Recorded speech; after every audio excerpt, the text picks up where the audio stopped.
कुछ कहानियां ऐसी होती हैं जो सिर्फ सुनाई नहीं जाती, महसूस की जाती हैं। ये एक ऐसी ही रोंगटे खड़े कर देने वाली सच्ची घटना है। एक ऐसी कहानी जो सुनने वाले को सोचने पर मजबूर कर देती है। तो चलिए सीधे इस कहानी की गहराइयों में उतरते हैं। और देखिए, कहानी की शुरुआत ही इन शब्दों से होती है। मतलब ये कोई सुनी सुनाई बात नहीं, बल्कि एक पर्सनल एक्सपीरियंस है।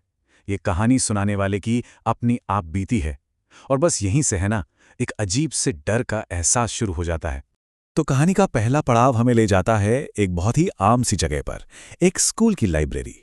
सुनने में तो भाई बहुत नॉर्मल जगह लगती है ना? लेकिन जब वक्त और माहौल साथ ना दें, तो सबसे आम जगह भी डरावनी बन सकती है। तो देखते हैं कि इस शांत सी जगह पर ऐसा क्या हुआ। अब थोड़ा माहौल को समझना जरूरी है। बात तब की है जब फाइनल एग्जाम सर पर थे, और जो लड़की ये कहानी सुना रही है वो एक मेहनती स्टूडेंट थी। तो जाहिर है, पढ़ने का प्रेशर तो था ही। उससे बस एक शांत कोना चाहिए था। और स्कूल लाइब्रेरी से अच्छी जगह और क्या हो सकती थी, सही कहा ना? और यहाँ एक दिलचस्प बात सामने आती है। स्कूल ने स्टूडेंट्स के लिए लाइब्रेरी के घंटे बढ़ा दिए थे। मतलब जो लाइब्रेरी नॉर्मली शाम 5 बजे बंद हो जाती थी, वो एग्जाम्स के टाइम रात 11 बजे तक खुल रही थी। और यही वजह थी कि वो इतनी देर तक वहां रुकी हुई थी। वक्त हो रहा था रात के 10 बजे, और ये पहली बार था जब वो इतनी देर तक लाइब्रेरी में थी। आमतौर पर वो 8 बजे तक निकल जाती थी, पर उस रात पढ़ाई में शायद इतना डूब गई कि समय का ध्यान ही नहीं रहा। और बस यही एक छोटी सी चीज सब कुछ बदलने वाली थी। और ये सन्नाटा ही था जो कहानी में टेंशन भर रहा था। सोचिए, 8 बजे तक फिर भी लाइब्रेरी में 2-4 लोग दिख जाते थे, लेकिन 10 बजे बिल्कुल पिन ड्रॉप साइलेंस। सिर्फ वो अकेली थी, उसकी किताबें थीं और शायद कोई और भी।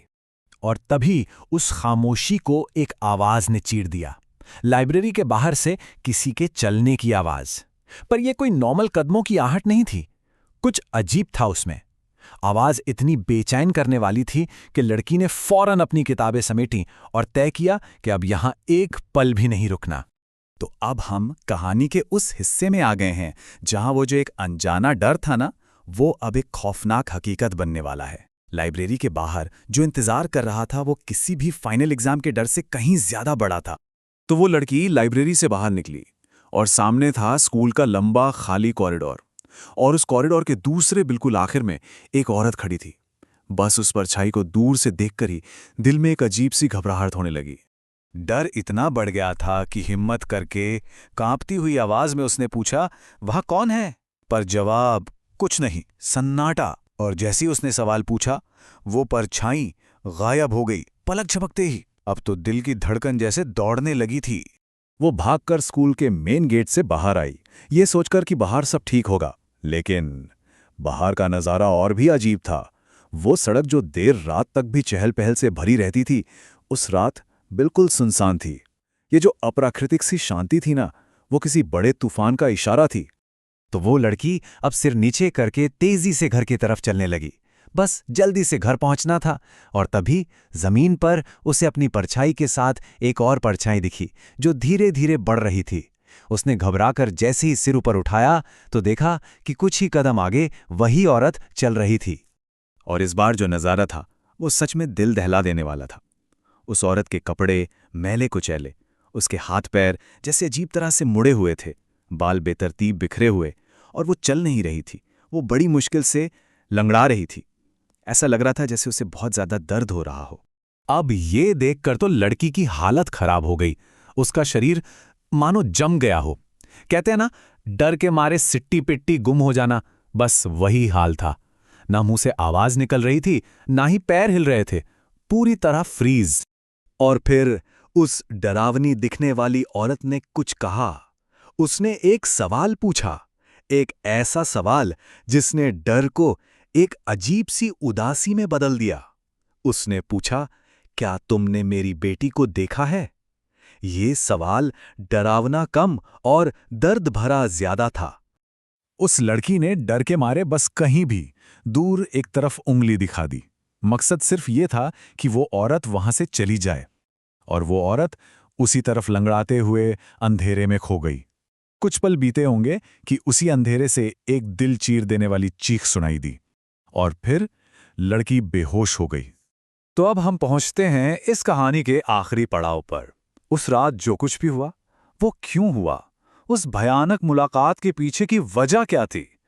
ये सिर्फ एक भूत की कहानी नहीं है, ये एक माँ के कभी न खत्म होने वाले दर्द की दास्तां है। उस औरत का नाम था अगाथा। वो कोई शैतानी रूह नहीं थी, बल्कि एक माँ की आत्मा थी। एक ऐसी माँ जो अपनी बेटी से बिछड़ने का सदमा सह नहीं पाई और आज भी उसे ही ढूंढ रही है। तो बात है 1998 की। अगाथा एक माँ जिसकी 9 साल की एक बेटी थी। उसकी बेटी ईडन हाई स्कूल में ही पढ़ती थी और एक दिन स्कूल में ही खेलते हुए एक दर्दनाक हादसे में उसकी जान चली गई। अगाथा ये गम बर्दाश्त नहीं कर पाई और कुछ ही समय बाद वो भी गुजर गई। लेकिन उसकी रूह को कभी सुकून नहीं मिला। एक माँ का प्यार इतना गहरा था कि मौत भी उसे अपनी बेटी को ढूंढने से रोक नहीं पाई। और कहते हैं उसकी बेचैन रूह आज भी उसी स्कूल के आसपास भटकती है, बस अपनी बेटी को एक बार देखने की उम्मीद में।